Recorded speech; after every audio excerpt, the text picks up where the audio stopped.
¿Cómo están, gente? Espero que bien, y si no es así, no se preocupen, ya estoy aquí con un nuevo podcast. Hoy les traigo la tercera y última parte de este asesino serial.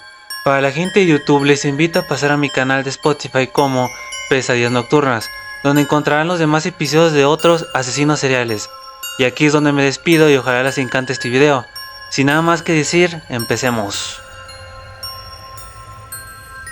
Cabe declarar que este episodio contiene asesinatos, crímenes, agresiones y otras cosas que para algunas personas lo consideran escenas fuertes y violentas. Este episodio está hecho para mayores de 15 años. Hola a todos, soy Ramses Alexander y esto es Pesadillas Nocturnas. En cada episodio nos adentramos a la vida de cada asesino serial. Hoy hablaremos de Joel Rifkin, o conocido como Joel el Destripador, un asesino serial que asesinó al menos a 17 mujeres. Joel Rifkin, apodado Joel el Destripador, fue un asesino serial que sufrió de acoso durante la preparatoria, lo que provocó que desarrollara una obsesión con la victimización que pronto se volvió mortal. Rifkin asesinó y desmembró brutalmente a más de 17 mujeres en Nueva York y Long Island entre 1989 y 1993. Vivía con su madre, quien no tenía idea que su hijo había convertido el sótano en un taller para desmembrar a sus víctimas.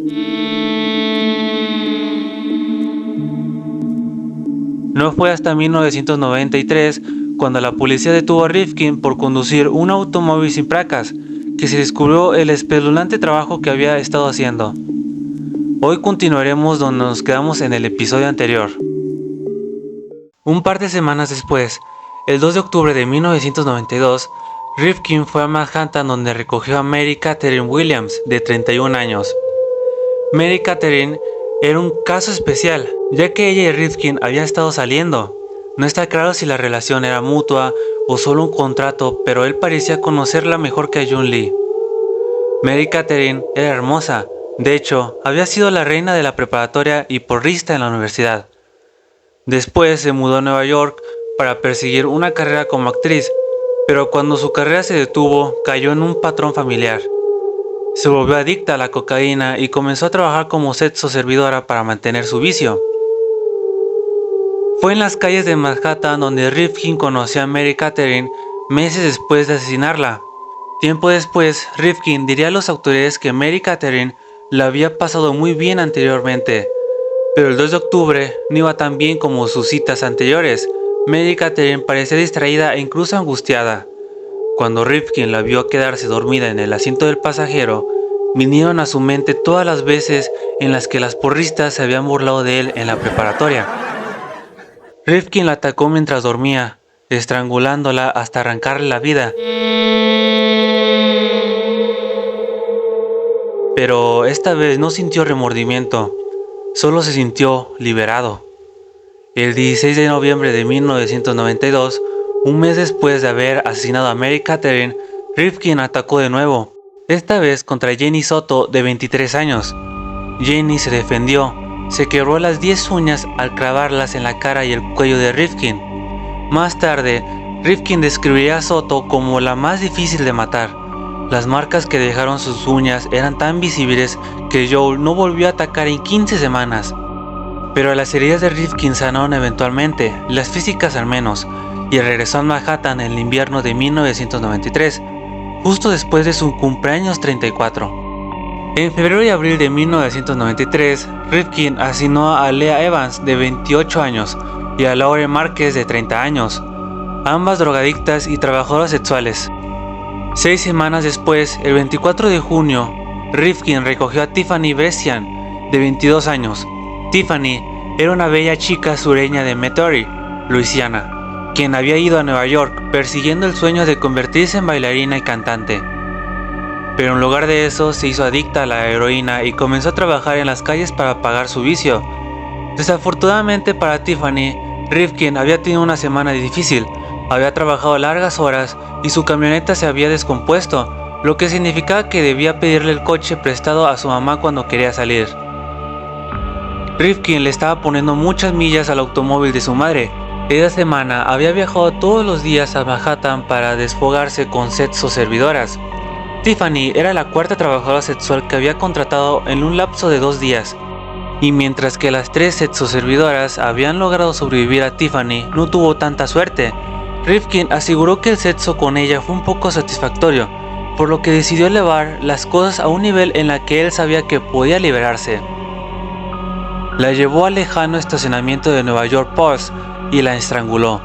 En un inicio, Rifkin no planeaba asesinar a Tiffany, pero para este punto estaba muy bien preparado para lidiar con las consecuencias. Después de asesinarla, Rifkin aventó su cuerpo en el asiento trasero del auto de su madre, se detuvo a comprar una cuerda y lonas y después regresó a casa con el cuerpo de Tiffany envuelto y atado en la cajuela del carro. Rifkin pretendía desmembrar a Tiffany tan pronto como llegara a su casa, tal y como lo había hecho con sus demás víctimas, pero cuando Rifkin llegó a casa, se enfrentó con otro problema. Era de día y su madre Jane ya estaba despierta. Peor aún, Jane estaba enojada con Rifkin por tomar su coche y dejarla varada. Le frustraba que usara su coche tan frecuentemente. Le ordenó que le diera las llaves inmediatamente para poder ir de compras al supermercado. Si Rifkin estaba nervioso por la petición de su madre, no lo demostró, logró mantener la compostura. Es posible que Rifkin no estuviera preocupado, después de todo, había estado matando chicas en la casa de su madre por más de 2 años. O considerando las circunstancias, no encontró la manera de mantener el automóvil sin provocar las sospechas de su madre. Cualquiera que haya sido la situación, Jane se subió al auto y fue a hacer sus encargos, sin saber que andaba manejando por la ciudad con un cuerpo en la cajuela. Cuando Jane regresó a casa, Rifkin rápidamente sacó a Tiffany de la cajuela y la puso en su garage. Para este punto, unas cuantas horas después del asesinato, Rifkin usualmente llevaba a sus víctimas al sótano, las desmembraba y después desechaba sus cuerpos. Pero ese era el viejo Joel, el que tenía miedo que lo atraparan. El nuevo, infalible Joel Rifkin dejó el cuerpo de Tiffany en el garage por los próximos 3 días mientras terminaba de arreglar su camioneta. No se sabe por qué Rifkin decidió dejar el cuerpo de Tiffany en el garage por tanto tiempo, especialmente porque era verano y el cuerpo comenzaría a descomponerse con el calor de la ciudad. Es probable que la presencia de su madre haya tenido que ver, pues Rifkin estaba acostumbrado a desmembrar a sus víctimas cuando su madre estaba fuera de la ciudad. Quizá días después de llevar el cuerpo de Tiffany a su casa, se sintió atrapado. Pero otra explicación también puede aplicar. De acuerdo a la División de Perfiles Criminales del FBI, muchos asesinos seriales eventualmente comienzan a creer que están por encima de la ley. Sabemos por el testimonio de Rifkin que él pensaba que nunca sería atrapado, por lo que es posible que no sintiera ninguna prisa por deshacerse del cuerpo, especialmente porque no disfrutaba de desmembrarlo.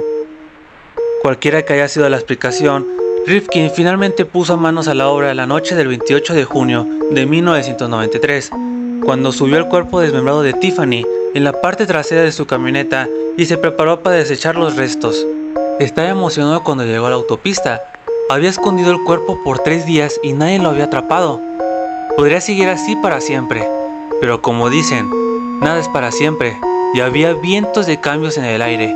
La suerte de Joel finalmente se acababa en la noche del 28 de junio de 1994. Joel Rifkin, de 34 años, se dirigía a las afueras de la ciudad para deshacerse del cuerpo de Tiffany Berskian. Pero Rifkin había hecho algo increíblemente estúpido. Mientras reparaba su camioneta, le había quitado las placas y no las había vuelto a poner. Una pareja de policías vio el vehículo de Rifkin y notó algo sospechoso de inmediato. Encendieron las luces como señal para que Rifkin se detuviera. Rifkin entró en pánico. Después de todo, tenía un cuerpo en la parte trasera de su auto. ¿Qué pasaría si decidieran revisar su vehículo? Decidió que lo mejor que podía hacer es darse a la fuga, lo que resultó en una extraña persecución policíaca. Cuando pensamos en una persecución policíaca, regularmente nos imaginamos vehículos corriendo a toda velocidad. Esta no fue tan emocionante. Rifkin tenía poca experiencia como chico malo y definitivamente no tenía las habilidades para escapar rápidamente. La persecución ocurrió a 35 millas por hora. A pesar de una velocidad relativamente lenta, Rifkin perdió el control de su vehículo y después de 20 minutos, se estrelló con un poste eléctrico afuera del juzgado de Mineola, Nueva York. Mientras los policías esposaban a Rifkin, percibieron un horrible olor que salía del vehículo. Entonces se dieron cuenta porque había intentado escapar de ellos. Uno de los oficiales apuntó su linterna hacia la parte trasera del vehículo y vio la lona azul. El temor del oficial aumentó cuando comenzó a husmear y se encontró frente a frente con el cuerpo desmembrado de Tiffany. Para este punto, Rifkin no tenía otra opción que entregarse. Rifkin confesó a los oficiales que Tiffany era una trabajadora sexual que había recogido varios días antes y después la había asesinado. Los oficiales rápidamente lo llevaron a la estación de policía para interrogarlo. En ese entonces, la policía creía que Rifkin solo había matado a una sexoservidora. No tenían ni idea de la brutalidad que su confesión estaba a punto de revelar.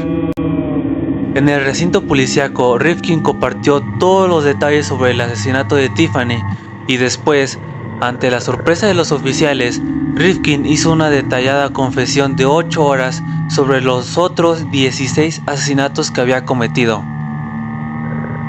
No se sabe qué motivó a Rifkin a confesar sus demás crímenes, quizá porque pensó que ya no había otra salida, o tal vez porque en el momento que comenzó a confesar no pudo parar. De acuerdo a los reportes de los oficiales, Rifkin dio estas horrendas confesiones con gusto, como si estuviera compartiendo una entretenida historia con sus amigos. Por primera vez en su vida, era el centro de atención. Al principio, los oficiales no estaban seguros de creer las historias de Rifkin. Habían descrito sus crímenes de una manera tan casual que pensaron que estaban jugando con ellos. Decidieron visitar la casa de Rifkin para investigar más a fondo. La madre de Rifkin estaba en shock cuando la policía se presentó ante su puerta con una orden de cateo. Le dijeron que su hijo había sido detenido en una lenta persecución policíaca y que estaba en la cárcel por otro crimen, pero se negaron a dar más detalles. Jay no se imaginaba lo que Joel podría haber hecho para estar en un problema tan grave. Se quedó pasmada cuando vio los reportes noticiosos sobre su hijo y descubrió los atroces crímenes que había confesado. Mientras tanto, la policía estaba en la habitación de Rifkin, donde encontró una colección de artículos de mujer incluyendo ropa interior, bolsos, carteras, identificaciones, joyería, maquillaje e incluso algunos medicamentos que funcionaron como evidencia. La policía cree que Rifkin conservaba estos trofeos para sentirse poderoso y revivir la emoción de cada asesinato. Disfrutaba de una vida de fantasía. Estos trofeos le permitían regodearse en secreto con la gloria de sus asesinatos para poder seguir viviendo una vida normal en público. Además de sus trofeos, la policía también encontró una enorme colección de videos pornográficos y libros de varios asesinos seriales. Los oficiales creen que Rifkin usaba los libros como material de estudio, leyendo a exitosos asesinos para ejecutar sus crímenes de una manera más hábil. Después de revisar minuciosamente la habitación de Rifkin, la policía se dirigió al garage, donde hicieron los descubrimientos más espeluznantes. La policía encontró una carretilla con 3 onzas de sangre humana. También había varias herramientas cubiertas en sangre, incluyendo una sierra eléctrica llena de sangre y restos de carne humana. Sorpresivamente, su madre no había notado nada de esto en el garage. La policía no tenía duda, la historia de Rifkin era cierta. Y mientras los investigadores continuaban buscando evidencias físicas en su casa, Rifkin escribió una lista de todos sus asesinatos, incluyendo fechas, nombres y lugares en los que recordaba había depositado los cuerpos. Las autoridades no entendían por qué Rifkin había compartido todos los detalles tan fácilmente. Y sí, existe la teoría de que simplemente pensó que se había acabado su fiesta. La lista de Rifkin estaba incompleta, pero todo parecía indicar que este iba a ser un caso fácil. Pero a pesar de que Rifkin había sido cooperativo durante su confesión, comenzó a comportarse de manera diferente cuando empezó el juicio y tomó una serie de extrañas decisiones que estuvieron a punto de convertir el tribunal en un circo. Para empezar, contrató a los abogados John Lawrence y Michael Chornick, quienes demostrarían ser uno de los peores abogados en defender un caso de homicidio. La audiencia comenzó en noviembre de 1993. A pocas semanas de su inicio, se ofreció a Rifkin un acuerdo con la fiscalía. Si se declaraba culpable de los 17 asesinatos, su sentencia sería de 46 años en prisión, pero Rifkin había decidido que no pasaría tiempo en la cárcel si se declaraba demente, por lo que rechazó la oferta y la audiencia lo continuó. La batalla legal de Rifkin duró 4 meses en los cuales su abogado Schoenig continuamente hacía enojar al juez, llegando tarde al juzgado. Algunas veces Schoenig ni siquiera se molestaba en llegar, y cuando lo hacía, no estaba preparado. No se sabe si las payasadas de Schoenig eran parte del plan o si solo era muy poco profesional. Para marzo, el juez Iran Wetzner estaba tan frustrado con los engaños de Schoenig que terminó la audiencia y declaró que había suficientes evidencias para dictar la sentencia. Se agendó el juicio final un mes después. Rifkin estaba furioso y despidió a Schoenig. Sin embargo, mantuvo a Lawrence como su abogado. Rifkin y Lawrence decidieron que su mejor apuesta era que Rifkin se declarara inocente debido a su demencia temporal. En el juicio, el abogado acusador Fred Carlin argumentó que Rifkin era un sádico sexual. Carlin dijo, fue atrapado con las manos en la masa y ahora está usando y abusando del concepto de enfermedad mental. Pero Lawrence dijo otra historia. Argumentó que su cliente era un paranoico esquizofrénico que vivía en penumbras. Por supuesto, esto era un chiste. El Manual Diagnóstico y Estadístico de los Trastornos Mentales detalla claramente las características de la esquizofrenia. Los pacientes que sufren de esquizofrenia presentan al menos 2 de los siguientes síntomas una vez al mes: alucinaciones, discurso desorganizado, comportamiento catatónico y síntomas negativos como disminución en la muestra de emociones. Definitivamente, Rifkin no sufría de alucinaciones, discursos desorganizados o comportamiento catatónico. Se podía argumentar que no mostraba sus emociones como consecuencia del abuso que sufrió en su niñez. Pero los pacientes de esquizofrenia deben presentar 2 de las 5 características enumeradas. Era claro que Joel Rifkin no cumplía con los requisitos, pero Lawrence contestó que la compulsión de Rifkin presentaba severas alucinaciones que se habían apoderado de su vida y dañando su habilidad para funcionar, lo que daba a Rifkin 2 de las 5 características y daba credibilidad a su declaración. Sin embargo, la parte acusadora llevó a un psiquiatra, el Dr. Park Diez, quien anteriormente había participado como testigo en los juicios en contra de los asesinos seriales Jeffrey Dahmer y Arthur Koestler. Diez argumentó que Rifkin estaba enfermo, pero no demente. Diez creía que Rifkin sabía exactamente lo que estaba haciendo en el momento de los asesinatos. El 9 de mayo de 1993, culpable por el asesinato de Tiffany Briasien, el juez Wetzler sentenció a Rifkin a 25 años de prisión. Después, Rifkin fue transferido al condado de Suffolk el 9 de mayo para comenzar el juicio por los asesinatos de Lauren Markins y Leah Evans. Basándose en la sentencia por el asesinato de Briasien, la defensa creyó que se trataría de un juicio rápido, pero Rifkin tenía un truco bajo la manga. Contrató a otro abogado, Martin Elfman, y juntos idearon un ridículo plan. Rifkin y Elfman inventaron un nuevo trastorno, una condición que llamaron síndrome del hijo adoptado. Esta condición no estaba reconocida por la Asociación Americana de Psicología, ni está listada en el Manual Diagnóstico y Estadístico de los Trastornos Mentales. Pero el sentido común nunca había detenido a Rifkin, porque habría de hacerlo ahora. La noción del síndrome de hijo adoptado fue desarrollada por el psicólogo Dr. David, quien accedió a ser testigo en la defensa de Rifkin. David había tratado a niños adoptados por más de 25 años y había descubierto un patrón de comportamientos destructivos en ellos, incluyendo promiscuidad sexual, mentiras patológicas, robos, además de disturbios emocionales como ansiedad, comportamiento antisocial y ausencia de culpa. David dijo que había trabajado en varios casos en los que los hijos adoptivos se habían convertido en asesinos. David argumentó que había visto este tipo de comportamientos en al menos 10% de los niños adoptados, lo que lo llevó a etiquetarlo un síntoma. Elfman continuó argumentando que la separación de Rifkin de su madre a una edad temprana había sido un hecho tan traumático que lo llevó a matar mujeres que le recordaban a su madre biológica. Muchos se sintieron ofendidos por la noción del síndrome del hijo adoptado. La acusación argumentó que además de ser médicamente incorrecto, el síndrome que había inventado estigmatizaba a miles de niños adoptados diariamente en los Estados Unidos. Quizá Rifkin también se dio cuenta de lo absurdo de su defensa, porque sorprendió a todos incluyendo a sus propios abogados, cuando de repente se declaró culpable justo antes de que el jurado diera su sentencia.